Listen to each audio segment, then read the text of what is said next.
Hello everyone. Today we are here taking a look to this nice 3.38 meter propeller nozzle. It's made out of carbon steel and we are delivering it for a retrofitting of a stern trawler. This nozzle was completely designed and manufactured by VICUSdt and we are now having it ready for pickup so it can be shipped to the shipyard for installation.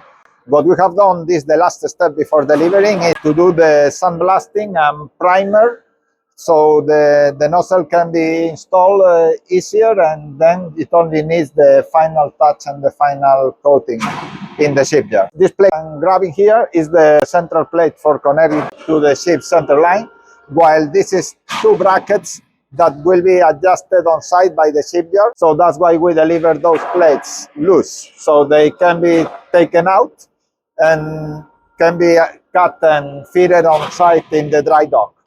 As you can see here, those plates are delivered only tag welded, so it's easier to cut them off and adjust. Another couple of details that are interesting that you take a look are the round bars that are fitted in the trailing and the leading edge here, which is typical for the 19A nozzles, and we use the same round bars for the brackets as well.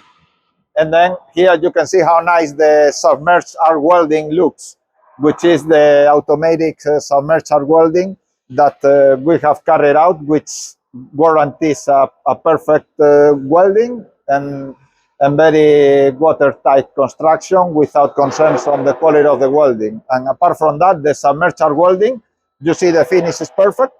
It's also very fast for the execution because it's a semi-automated process. Now we are on the other side of the nozzle, so this is the lower part. This is the stern of the vessel, while this is the heading forward. And what you can see here is the connection for the sole piece, for the keel. So this trawler has a close at the stern. So we deliver the nozzle with this box that is resembling the design of the keel of the vessel, so it can be adjusted in the forward part and in the aft part. So from here, aft, this part of the keel will be connected to the rudder pintle. This part is manually welded, all this, while you compare the manual welding compared to the submerged arc welding.